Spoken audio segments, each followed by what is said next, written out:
What's going on YouTube? BSDspeer here. We got a first playthrough video of Bloodborne. This is going to be part 1 of a whole series. I'd play the entire game. Let's check it out.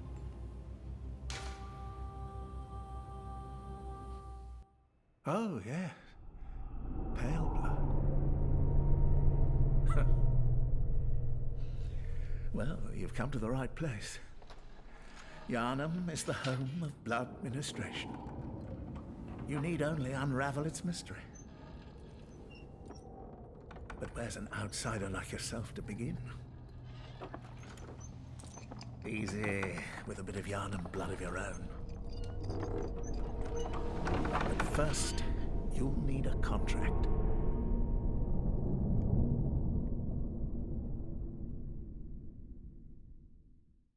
Alright, so that's a little weird. Turns out we have to sign a contract, basically signing our life away. So first things first, this game's going to start you out just like any other Souls game will, where you create your character.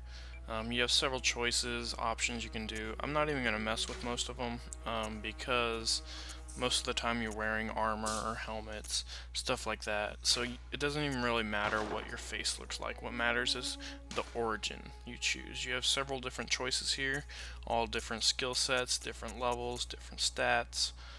The one I chose to go with, I believe, is the military veteran. It was between that or violent past because I'll probably go for a strength build. Usually that's what I do my first playthrough on, is a strength build. So we'll see, strength and endurance and health. So let's go ahead and we're going to pick the military veteran one. You can pick whichever one you want. It doesn't really matter, just decides how you're going to build your character for the future. But so like I said, pretty simple. It's up to you. If you want to spend some time customizing your character, you can. Not really that important though. What's important is your origin. Alright, so let's finalize this contract and let's get started. Good. All signed and sealed. Now, let's begin the transfusion. Oh, don't you worry. Whatever happens, you may think it all a mere bad dream.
You found yourself a hunter.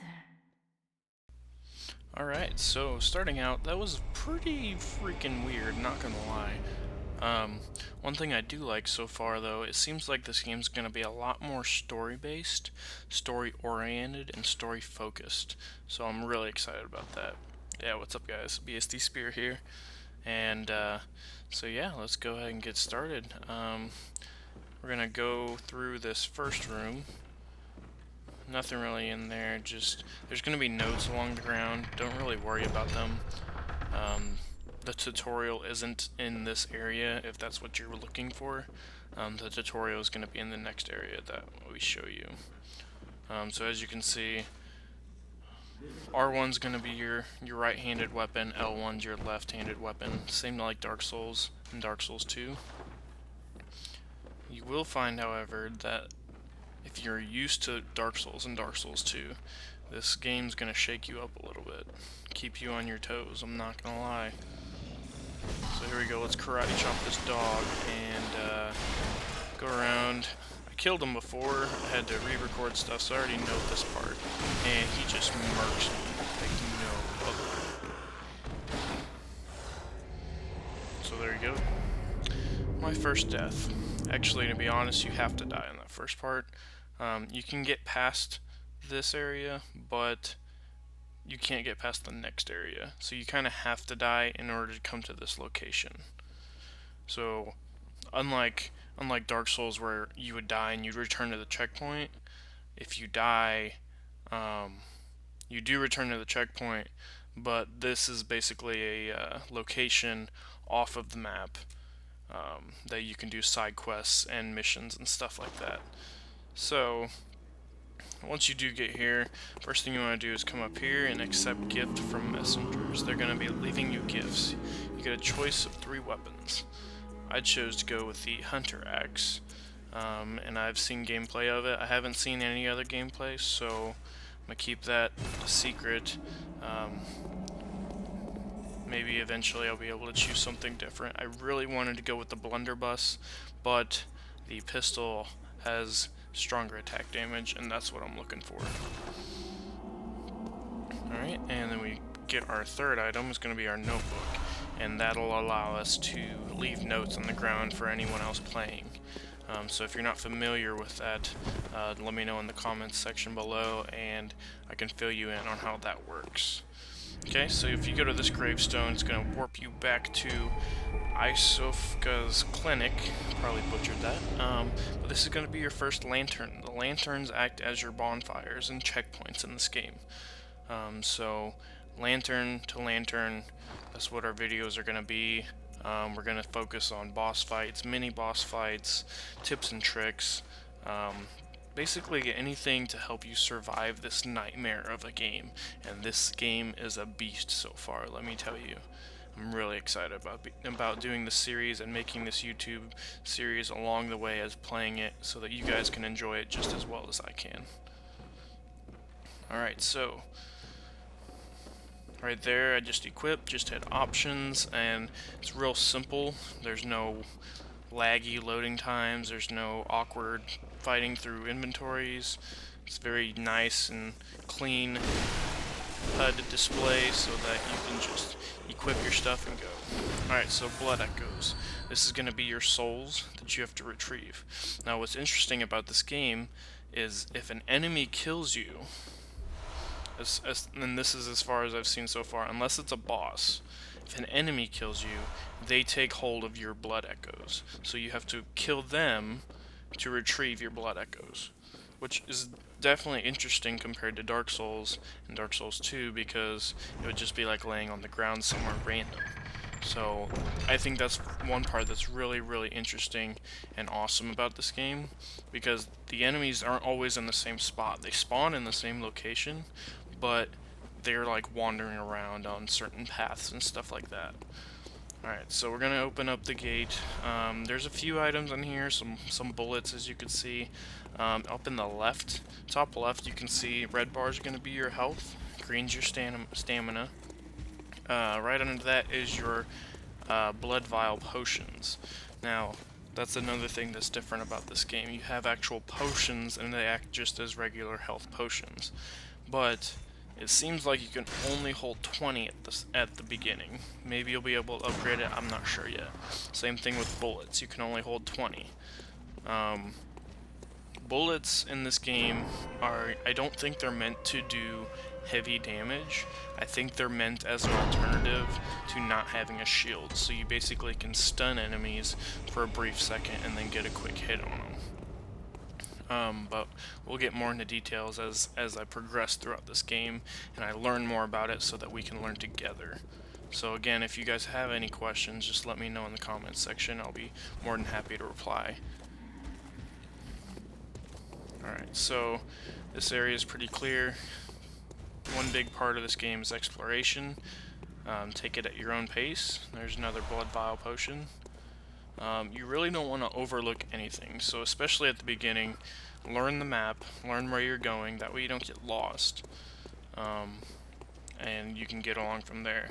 And also, if there's any doors you come across you can't open yet, make sure you remember where they're at, because you might get them open up later, or you might get like a key or something. Just remember key doors like that. Alright, so this is going to be our second enemy, my bad. Those dogs, or the dog at the beginning, that was our first enemy. These guys are basically like zombies. They'll just have different weapons. That one, obviously, he had a torch and he had a sword. There's ones with just swords, there's ones with just torches, there's ones with shotguns and pistols, so just be wary of that. But they're all the same enemy, basically, just different costumes and different weapons. Alright, so as you see, we pull that lever, it's going to drop that ladder. That's where we need to go. But I'm going to do a little bit more exploration and get some more blood echoes. Take out these two guys. And there's going to be another item back behind this box, Molotov cocktail, which is going to be extremely helpful for the boss later on, our first boss fight. So make sure you check all the bodies once you kill an enemy.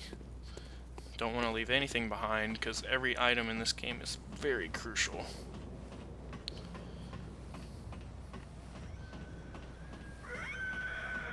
Alright, and as you're climbing a ladder, if you hold circle, you can actually speed climb, but just be cautious so you don't accidentally drop off. I've done that once or twice already. And here we go. This is going to be the first lamp in Central Yharnam.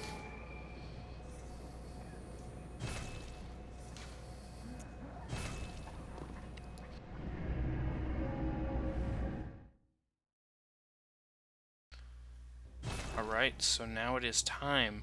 At the end of every video I'm going to do a tip of the day. So here we go with Bloodborne, tip number 1. Tip number 1, creep around unknown territory. Even though there's a shiny item you really want in the middle of that room, take caution as you walk towards it. More than likely, Bloodborne has hidden a few creepers along the way, just waiting to pounce on you. Like right here. I was not expecting him, and I wasn't creeping, and that's what happens when you don't creep. So thanks for watching, guys. This is BSDspeer, and I'm out.